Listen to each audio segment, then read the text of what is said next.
dentro desses 3 próximos domingos, que nós estaremos dentro desse propósito de jejum, coragem. E nós vamos iniciar falando sobre isso nessa noite. Olha para quem está do teu lado, dá um sorriso e fala assim: coragem. Você precisa de coragem para viver aquilo que Deus tem para você. Eu tenho certeza que Deus liberou uma promessa sobre a sua vida, mas junto com essa promessa você precisa de coragem. Amém? Então vamos lá, abra sua Bíblia comigo. Josué capítulo 1, aleluia. Josué é o 6º livro da Bíblia, amém? Logo após o Pentateuco, que são os 5 primeiros, considerados os livros da lei, né? Gênesis, Êxodo, Levítico, Número e Deuteronômio. Logo depois vem Josué. E eu vou contar aqui uma breve história para você, na verdade contextualizar você, para que você entenda da onde vem essa palavra coragem, da onde Deus falou isso para Josué, qual era o contexto, por que Deus disse isso. E é como se eu ouvisse Deus dizendo isso para nós nesses dias: seja forte e corajoso. Seja forte e corajoso. Amém? Vamos lá, Josué capítulo 1, a partir do versículo 1, vamos ler alguns textos, alguns versículos, mas aguenta firme com a gente aí, vai lá. Depois da morte de Moisés, servo do Senhor, disse o Senhor a Josué, filho de Num, auxiliar de Moisés: meu servo Moisés está morto. Agora, pois, você e todo esse povo, preparem-se para atravessar o rio Jordão e entrar na terra que estou para dar aos israelitas. Como prometi a Moisés, todo lugar onde puser os pés, eu darei a vocês. Seu território se estenderá ao deserto, ao Líbano e do grande rio, o Eufrates, toda a terra dos hititas até o mar grande no oeste. Versículo 5: ninguém conseguirá resistir você. Diga isso comigo: ninguém, bem forte, ninguém conseguirá me resistir. Mais uma vez: ninguém conseguirá me resistir. Todos os dias da sua vida, assim como estive com Moisés, estarei com você. Nunca o deixarei, nunca o abandonarei. Versículo 6: seja forte e corajoso, porque você conduzirá esse povo para herdar a terra que prometi, sob juramento aos seus antepassados. Somente seja forte e muito corajoso. Tenha cuidado de obedecer toda a lei que o meu servo Moisés lhe ordenou. Não se desvie dela, nem para a direita, nem para a esquerda, para que seja bem sucedido por onde quer que andar. Não deixe de falar as palavras desse livro da lei, e de meditar nelas de dia e de noite, para que você cumpra fielmente o que nele está escrito. Só então os seus caminhos prosperarão, e você será bem sucedido. Vamos ler junto o versículo 9. Não fui eu que te ordenei? Seja forte e corajoso, não se apavore, nem desanime, pois o Senhor, o seu Deus, estará com você por onde você andar. Diga aleluia, diga glória a Deus. Que Deus nos abençoe e nos inspire pela sua palavra, em nome de Jesus. Diga amém, aleluia. Deixa eu contextualizar você. Esse é o texto onde nós vamos usar como base, mas existe um contexto por trás disso. Você lembra da história quando Deus chama a Abraão? Amém?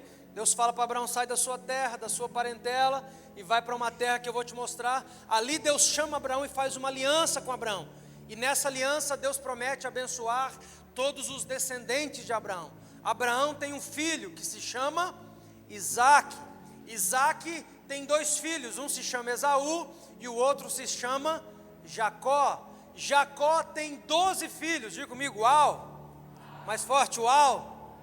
Jacó tem 12 filhos, dos quais se originam as 12 tribos de Israel, amém? E a Bíblia diz que existia um tempo de fome, você conhece a história.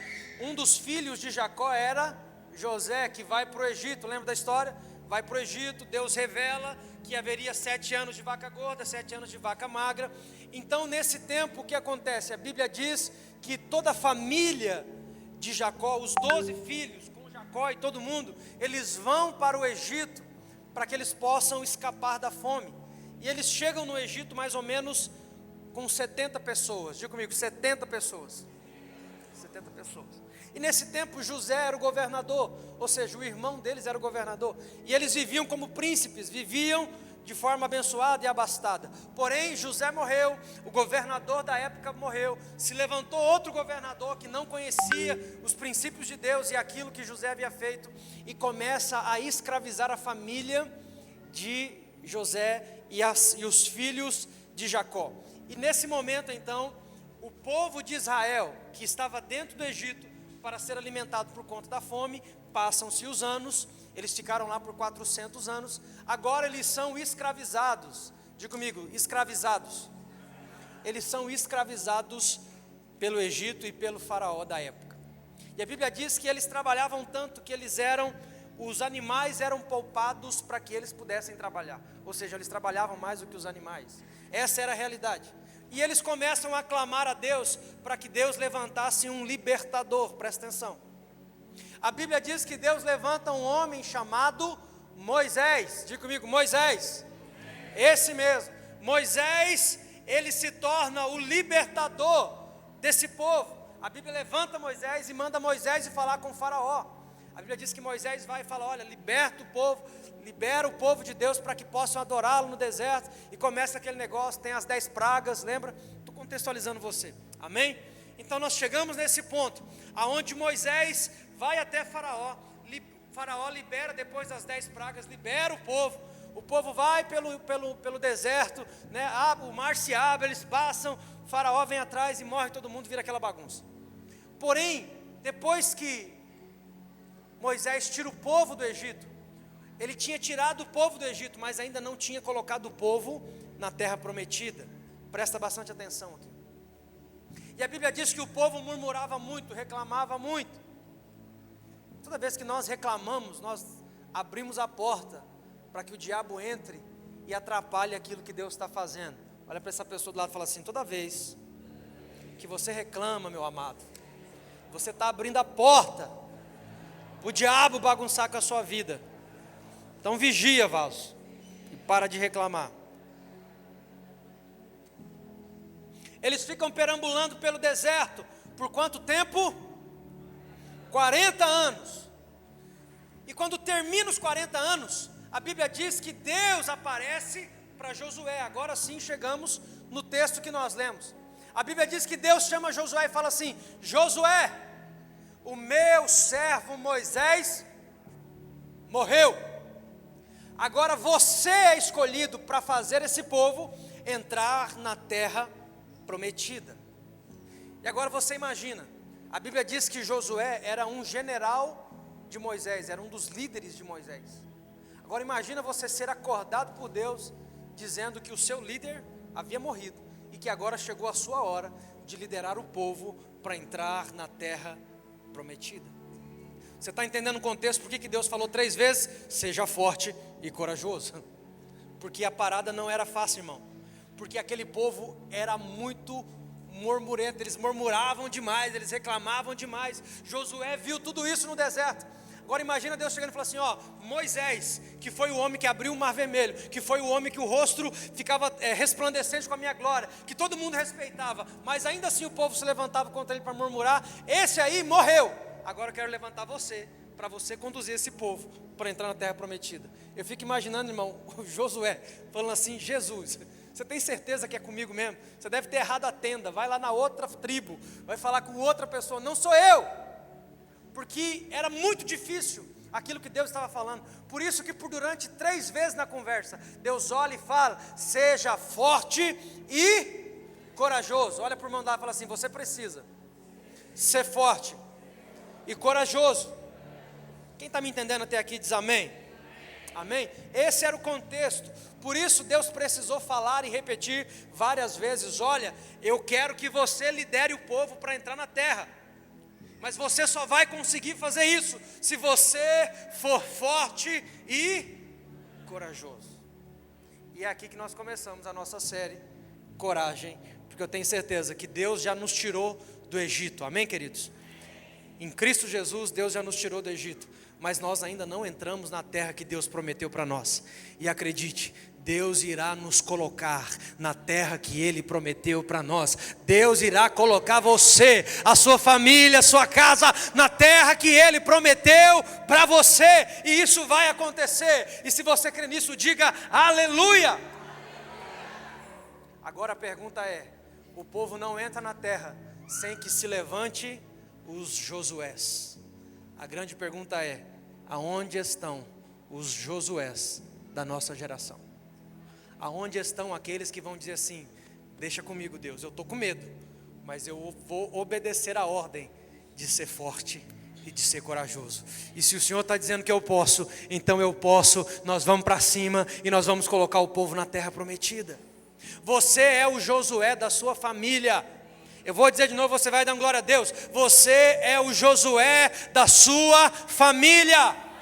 Deus chamou você para ser forte e corajoso, porque Ele quer usar a sua vida para colocar a sua família na terra, na posição que Ele prometeu a vocês. A grande pergunta é: aonde estão os Josués? Aqueles que vão dizer: eu vou ser forte e corajoso para viver aquilo que Deus tem para mim. Quem está entendendo diz amém. Josué foi escolhido porque passou no teste. Pergunta para mim: que teste, pastor? Não sei se eu falo. Tá bom, vou falar, não aguento, eu vou falar. A Bíblia diz que lá atrás, logo quando eles saíram do Egito, a Bíblia fala que Moisés reúne 12 espias. Essa palavra no original é 12 generais. Moisés não chamou 12 qualquer não, ele chamou 12 generais. E ele manda esses 12 generais para espiar a terra. Josué estava no meio. Você conhece a história? Eles vão espiar a terra. Quando eles voltam, a Bíblia diz que Moisés pergunta: e aí, vocês olharam a terra? Dá o relatório para nós. Agora presta atenção.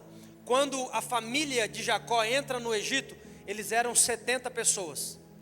400 anos depois, quando eles saem do Egito, eles eram 3 milhões de pessoas.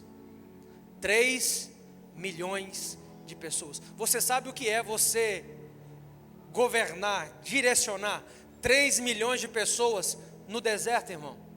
Olha a luta de Moisés. E sabe o que acontece? Moisés separa os 12 e envia para espiar a terra. Quando eles voltam, Moisés pergunta, imagina, estavam as pessoas todas em volta, e Moisés pergunta: e aí, vocês espiaram a terra? Eles disseram: espiamos, trouxemos um fruto. A Bíblia diz que eles trazem um cacho de uva. Precisou de 2 homens para trazer. A terra era boa, sim ou não? A terra manava leite e mel, sim ou não? A terra era abençoada, sim ou não?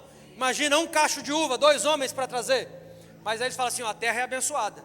Olha aqui o fruto da terra. É uma bênção, mas é impossível a gente entrar lá.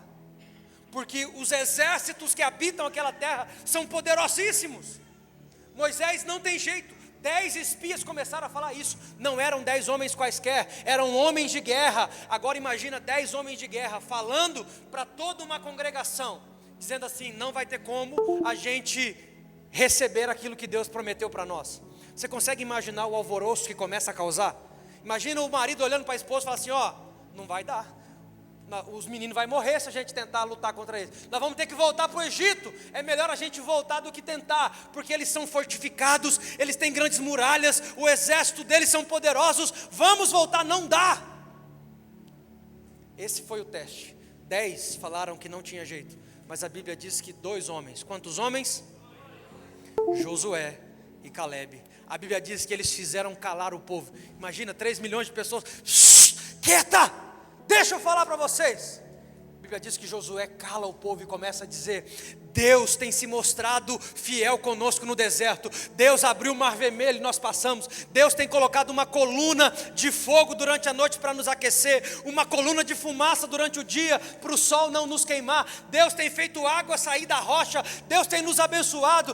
Deus prometeu a terra. Deus vai nos dar a terra. Nós vamos entrar, nós vamos possuir, nós vamos conquistar. A Bíblia diz que eles foram os 2 únicos que tiveram uma palavra positiva, enquanto todos os outros 10 tiveram uma palavra negativa de incredulidade. Isso causou uma divisão no meio do povo. E aqui entra o primeiro ponto que eu quero falar com vocês nessa noite. Primeiro, a incredulidade custa caro. Olha para quem está do lado e fala assim: a incredulidade custa caro. Nessa ocasião aqui, a incredulidade do povo, porque todo o povo ficou acreditando nos 10 espias. Sabe o que Deus fala? Então tá bom, vocês acreditam que não dá para entrar? Sem problema, vocês vão andar 40 anos no deserto, até essa geração toda morrer, porque se vocês não acreditam que pode entrar, então vocês não devem entrar, vocês vão morrer no deserto, sem entrar na terra prometida. Somente Josué e Calebe, dessa geração, vai entrar e vai possuir a terra prometida. Quem está me entendendo diz amém. A incredulidade custa caro, a incredulidade custa aquilo que Deus prometeu para você, a incredulidade vai roubar aquilo que Deus deu a você. Mas se a incredulidade vai te custar caro, a fidelidade e a fé vai te posicionar em um lugar para você viver todas as promessas de Deus para a sua vida. Se você está entendendo isso, diga aleluia. A incredulidade rouba aquilo que Deus prometeu. O seu posicionamento e a sua fé te farão entrar em lugares que ninguém mais vai entrar. Você vai ter que me ajudar a pregar, irmão. Olha para essa pessoa do outro lado, fala assim para ela: o seu posicionamento e a sua fé vão te fazer entrar em lugares que ninguém mais vai entrar. Quando alguém te perguntar, mas vale a pena se posicionar, vale a pena ser fiel, vale a pena ter fé, o seu posicionamento e a sua fidelidade vão te fazer entrar em lugares que ninguém mais vão conseguir entrar. Vale a pena permanecer. Imagina toda uma geração morrendo. Eu fico imaginando no deserto, o povo indo morrendo, né? Porque foram morrendo. Aí um fala: ei Josué, lá o povo está morrendo, hein? Daquele povo que saiu com você, Josué, só tem a metade. Eu imagino Josué falando: pode morrer todo mundo, eu só morro depois que eu pisar na terra prometida, porque o meu posicionamento e a minha fé vão me colocar em lugares que ninguém mais vai entrar. O seu posicionamento e a sua fé vão te colocar em lugares que ninguém mais vai entrar. Então olha aqui para mim, se posicione e não abandone a fé. Se posicione e não abandone a fé. Quem está entendendo diz amém. Deus chama Josué para assumir responsabilidades. Em algum momento na caminhada teremos que assumir responsabilidade. Eu fico imaginando, olha aqui para mim, como eu disse, Josué sendo acordado por Deus, dizendo assim: ó, você vai ter que liderar o povo. E até então, irmãos, ele era auxiliar de Moisés, via tudo que Moisés fazia, via a peleja, via tudo, mas ele era só o auxiliar de Moisés. Agora, a Bíblia está dizendo que ele precisa assumir responsabilidade. Olha para quem está do lado, dá uma cutucada e fala assim: você precisa assumir responsabilidade, irmão. Ninguém cresce sem responsabilidade, ninguém desenvolve sem responsabilidade, ninguém amadurece sem responsabilidade. Vai chegar um momento em Deus que precisaremos assumir responsabilidade. Tem gente que vive uma eterna infância espiritual, sim ou não? Já tem 5, 10, 15, 20 anos de crente, é um meninão, só falta vir para a igreja de chupeta, de tão menino que é. É uma infância espiritual. Só espero que não venha de fralda, né? Vem só de chupeta. É uma infância espiritual, porque não assume responsabilidade. Aquela ali é boa, olha lá, gente. Aí vocês me apertam, gente, não tem como. Eu preciso me locomover aqui para eu poder ilustrar melhor. Vou tentar ficar parado. Esse pessoal da mídia está pegando corda demais. Eu vou... Deixa eles. Reunião com toda a mídia depois do culto, tá? Olha aqui para mim. É porque a câmera, ela demora 1 segundo para... Toda vez que movimenta, ela desfoca, e para focar ela demora 1 segundo. Eu esqueço disso. Aí fica meio turvo. Mas eles estão falando isso para o bem. Mas vamos lá, olha aqui para mim. Você precisa aprender a assumir responsabilidade. Dá uma cutucada nesse irmão aí, nesse vaso aí. Fala assim: ei, Até quando? Até que dia? Quando você vai assumir responsabilidade no reino de Deus? O tempo de infância acabou, irmão, não dá tempo mais. É tempo de assumirmos responsabilidade, de crescermos, de avançarmos e de vivermos aquilo que Deus tem para nós. Aonde estão os Josués que vão assumir a responsabilidade? Aonde estão os pais que vão assumir a responsabilidade e vai dizer: eu vou assumir a responsabilidade da minha casa, da minha família, eu vou assumir a responsabilidade dos meus filhos, a responsabilidade é minha, eu não vou terceirizar a responsabilidade, é comigo, eu sou o Josué da minha casa. Se a minha família entrar na terra prometida, é porque eu coloquei, se eles não entrarem, foi porque eu falhei. Isso é assumir responsabilidade, e ninguém cresce se não assumir responsabilidade. Chegou uma hora que Deus bateu na porta de Josué e falou: Moisés morreu, agora é com você. E olha aqui para mim, Deus está dizendo para mim e para você: agora é comigo, agora é com você. Chegou o momento de assumirmos responsabilidades. Chegou a hora, diga aleluia. Para exercer coragem, temos que assumir responsabilidade. Tem gente, irmão, que é ruim de responsabilidade. Ruim de responsabilidade. Como eu disse, é uma eterna infância espiritual. Acha que a vida com Deus não preciso assumir nada, né? Tem lá o pastor que ora por mim. Olha, o pastor faz umas orações tão bonitas. Olha, eu até emociono. Você precisa assumir a responsabilidade da sua casa, da sua família, do seu lar. A responsabilidade está com você, irmão. Não terceirize.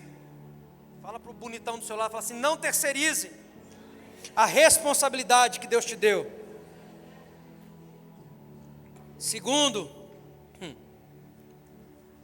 eu voltei no gás, irmão. Fiquei 2 dias sumido, voltei no gás. O diabo quis me levar, falei: você não me leva não. Falei: você não me leva não, eu vou chegar lá dando chicotada para todo lado, você vai ver.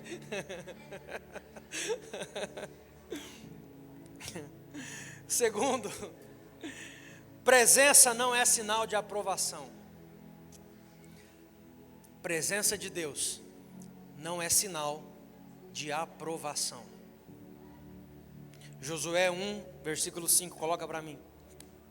Olha o que Deus promete: ninguém conseguirá resistir você todos os dias da sua vida. Assim como eu estive com Moisés, estarei com você, nunca o deixarei, nunca o abandonarei. Diga assim comigo: Deus nunca vai me deixar, nunca vai me abandonar. Diga aleluia, diga glória a Deus. Mas o fato da presença de Deus estar comigo e com você não significa que Deus está aprovando aquilo que estamos fazendo. Presença não é sinal de aprovação. Deus vai estar com você o tempo todo, irmão. Se você errar, Deus está com você. Deus está aprovando o seu erro? Não. Mas Deus está com você? Ele prometeu que estaria. Deus vai te abandonar? Não. Isso significa que Ele vai aprovar. Quase que eu falei um negócio que eu não podia falar. Que Ele vai aprovar as coisas erradas que você faz? Não vai. Presença não é sinal de aprovação. Diga um aleluia aí, Vaso, me ajuda. A promessa é que Ele vai estar contigo o tempo todo. A presença dEle estará continuamente com você. Mas isso não é motivo para você sair fazendo coisas achando que Deus vai aprovar. Se Deus falou que está comigo, eu posso fazer qualquer coisa que Deus falou que está comigo. Presença não é sinal de aprovação. Deus falou que está comigo, passa esse cartão de crédito em 10 vezes. Vai para você ver. Vai chegar a cartinha do Serasa lá na sua casa. Aí você fala: Deus, você não falou que estava comigo? Deus falou: tô contigo aqui juntinho. Agora se vira, paga essa conta, porque presença não é sinal de aprovação. Tem gente que confunde: Deus está comigo, eu posso fazer o que eu quiser. Deus está comigo, é eu que direciono. Deus está comigo, tudo que eu fizer Deus vai aprovar. Mentira! Presença não é sinal de aprovação. Você vai ver que depois o povo de Israel começa a fazer coisas absurdas, até mesmo adorar outros deuses. A pergunta: Deus estava com eles? Sim, Ele prometeu que estaria. A pergunta, Deus os abandonou? Não, Deus disse que não abandonaria. A pergunta, Deus estava aprovando o que eles estavam fazendo? Com certeza não, porque presença não é sinal de aprovação. Quem está me entendendo aí diz aleluia. Presença não é sinal de aprovação. Precisamos entender que dentro desse processo de coragem, não é porque eu tenho coragem, e não é porque Deus falou que vai estar comigo, que eu vou sair agora quebrando tudo no peito, e eu não quero saber de mais nada. Não funciona assim. Presença não é sinal de aprovação. Deus vai estar com você o tempo todo, não vai te abandonar, jamais.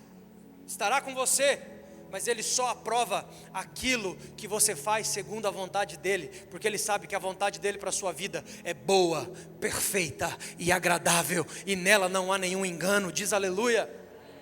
Aleluia. Isso não é motivo para você sair fazendo coisas achando que Deus vai aprovar. Deus não é responsável por aquilo que você escolhe, por sua impulsividade, por sua irresponsabilidade. Diga amém.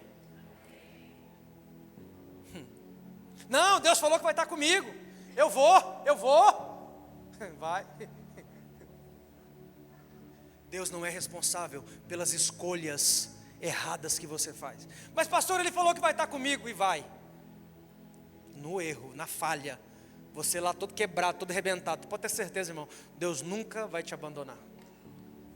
Mas Ele não aprova aquilo que você escolhe de forma impulsiva, aquilo que você escolhe sem ouvi-lo, os caminhos que você toma sem consultá-lo. Deus não aprova as rebeldias que você toma. Deus não aprova a maneira como você vive de forma desobediente à sua palavra. Deus não aprova. Mas Ele está comigo, está com você. Mas aprova? De jeito nenhum. Quem está me entendendo diz amém. O fato de Deus estar com você não te dá o direito de fazer coisas que Deus não te mandou fazer. Isso aí você vai ter que me ajudar. Olha para essa pessoa bonita aí. Fala assim: o fato de Deus estar com você não te dá o direito de você fazer aquilo que Deus não te mandou fazer. Se você fizer um negócio que Deus não te mandou, você vai fazer sozinho. Mas Ele não falou que vai estar comigo, vai estar com você. Mas você não vai contar, irmão, com o poder dEle, com o favor dEle, com a graça dEle, com a bênção dEle sobre essa situação. Por quê? Porque você está fazendo de si mesmo. Como eu falei, presença não é sinal de aprovação. A presença dEle nós vamos ter todos os dias, todos os dias, todos os dias de nossa vida. Mas a aprovação de Deus vem sobre nós quando nós obedecemos aquilo que Deus nos orienta, aquilo que Deus nos direciona. E eu acredito que esse seja o grande engano da igreja no Brasil, no mundo, porque é uma mensagem muito deturpada, dizendo: não, Deus está com você o tempo todo, Deus te ama independente de qualquer coisa, Deus nunca vai te abandonar, você pode estar lá no pecado, até muda o tom da voz, que Deus vai te amar e tal. Eu acredito nisso, irmão, amém? Eu acredito nisso, só que eu não posso afirmar para você que é só isso, porque presença não é sinal de aprovação. E acredite em mim, Deus está procurando obreiros aprovados, pessoas que saíram da infância espiritual e estão se posicionando para assumir responsabilidade, porque quem não é responsável não cresce em absolutamente nada. Deus nos ama com toda certeza. Deus nos ama até mesmo de uma forma maior do que o nosso pecado, com toda a convicção. Deus nos ama, mas isso não significa que Ele aprova de forma nenhuma. Quem está me entendendo diz amém. Precisa acelerar aqui, vamos lá. Não dá para dizer tenha coragem para quem está desobedecendo a Deus, irmão. Pastor, mas eu tenho a presença, não é só eu pegar e ir para cima, não, irmão. Porque não dá para você dizer assim: olha, seja corajoso se essa pessoa está desobedecendo a Deus. Se ela está desobedecendo a Deus, você tem que falar assim: irmão, pelo amor de Deus, tenha medo, não é tenha coragem. Se você está desobedecendo a Deus, pelo amor de Deus, tenha temor. Porque se você está desobedecendo a Deus, você está numa corda bamba. Por quê? Porque Deus é mau e vai te punir. Não, Deus não faz isso. A circunstância vai fazer, não é Deus. Quando Deus te pede obediência, É porque ele sabe que dentro daquele raio que ele te pediu obediência, dentro daquele lugar, irmão, tem a proteção dele, tem o favor dele, tem a bênção dele, tem a provisão dele. Se você decide sair fora disso, ele não pode fazer nada, ele não pode ir contra o princípio,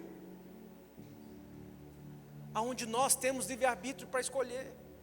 Deus falou para mim ficar aqui, eu quero desobedecer e quero pular a cerca para ali. Sabe o que vai acontecer, irmão? Você está fora do raio de alcance de Deus. É o seu livre-arbítrio operando.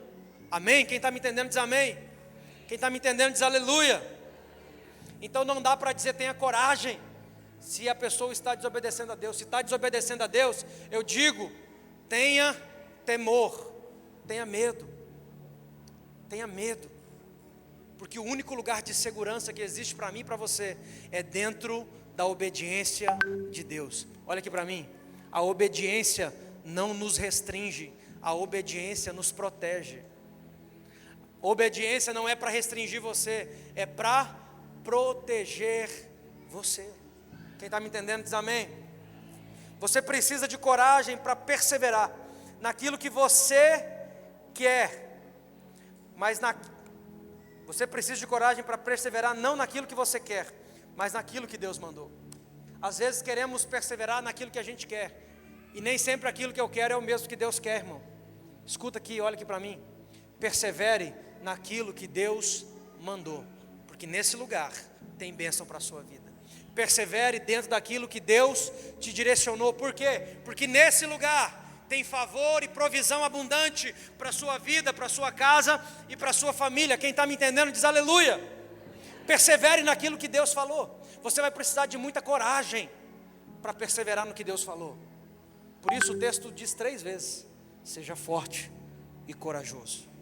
Não persevere naquilo que você quer, persevere naquilo que Deus mandou, porque dentro desse lugar tem bênção para você. Amém? Terceiro e último ponto, para a gente encerrar: nem para a esquerda, nem para a direita. Olha para o irmão do lado e fala: nem para a esquerda, nem para a direita. Nem para a esquerda, nem para a direita. Josué 1,7 vai dizer assim, ó: somente seja forte e muito corajoso. Tenha cuidado de obedecer toda a lei que o meu servo Moisés lhe ordenou. Presta atenção agora. Não se desvie dela, nem para a direita, nem para a esquerda, para que você seja bem-sucedido por onde quer que andar. Presença não é sinal de aprovação, mas o texto aqui está dizendo assim, ó, nem para a direita nem para a esquerda. Ou seja, eu preciso entender que eu preciso estar em um lugar de obediência. Fala assim comigo: eu preciso estar em um lugar de obediência. Não se desviar nem para a esquerda nem para a direita. Fala de um nível de obediência ao Senhor. A obediência sempre será uma exigência de Deus para nós. A obediência, olha aqui para mim, a obediência sempre será uma exigência de Deus. Por quê? Porque tem um raio de ação para que Deus possa proteger você. E Deus precisa deixar o seu livre-arbítrio operando. Porque imagina se Deus falar assim: eu não quero saber, você não tem direito a mais nada, agora eu que escolho para você, você vai me obedecer e ponto final. Deus não vai fazer isso. Então Deus fala assim, ó, dentro desse círculo aqui, não faça isso. Dentro desse círculo tem obediência, então tem provisão, tem graça, tem favor, tem a bênção. Aí você fala: não, mas eu não quero. Deus fala: você é livre, você tem liberdade, você tem livre-arbítrio. Aí você fala: eu quero ficar do lado de fora do círculo. Deus fala: tudo bem, a vontade é sua, mas do lado de fora do círculo não tem como eu te alcançar com as mesmas bênçãos que eu te alcançaria dentro da obediência. Olha para quem está lá e fala assim: a obediência te protege e te abençoa. Não adianta você ter coragem e estar desobedecendo a Deus. Me ajuda aí, fala isso para o irmão do lado, você é tão legal. Fala assim: não adianta você estar cheio de coragem e estar desobedecendo a Deus. Você vai quebrar a cara no muro. Você vai. Porque não dá para você ter coragem, irmão, para desobedecer a Deus. E tem gente que é doida. Tem gente que é maluca. Eles é cheio de coragem, não para obedecer a Deus. Eles são cheios de coragem para desobedecer. Mano, tipo, eles seu são cheios de WhatsApp tá coragem para desobedecer a Deus. Olha aqui para mim, irmão.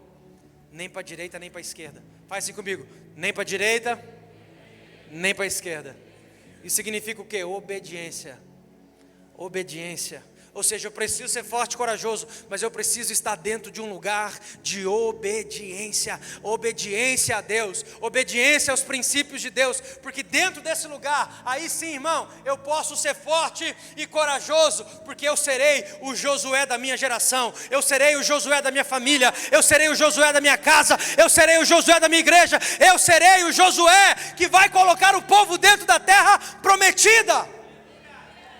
Se eu estiver dentro de um lugar de obediência, nem para a direita, nem para a esquerda. Quem está me entendendo diz amém. Ser bem sucedido está ligado à decisão de obedecer a Deus. Ser bem sucedido está ligado à decisão de obedecer a Deus. Olha para o irmão do lado e fala assim: como está o seu nível de obediência, irmão?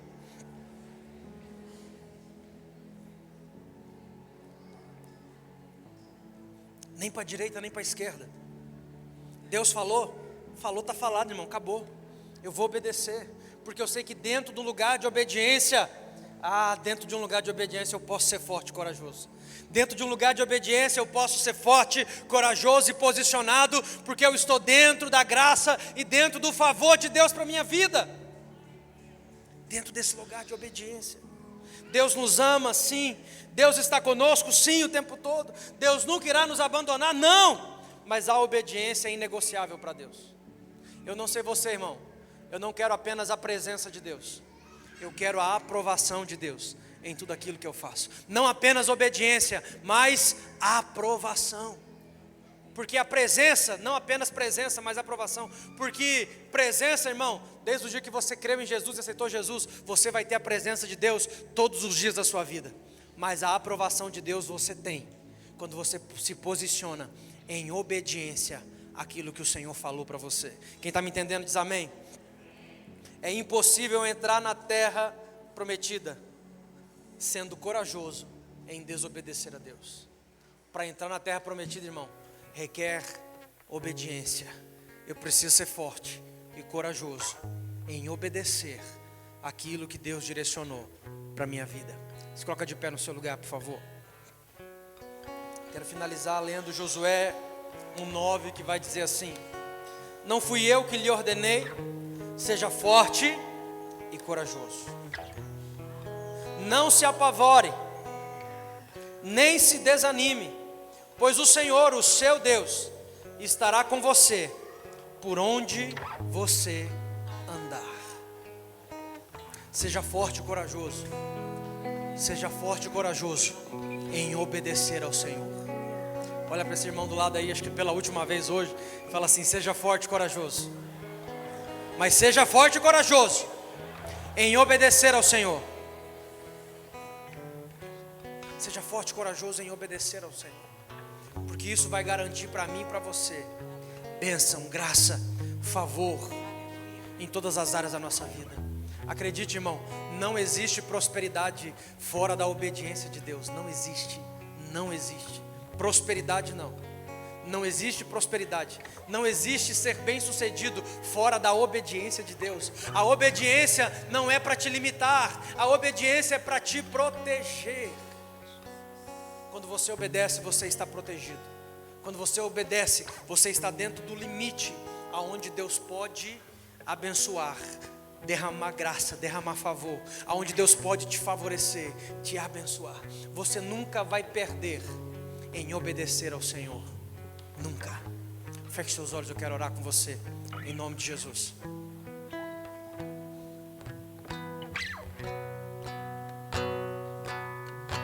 Feche seus olhos.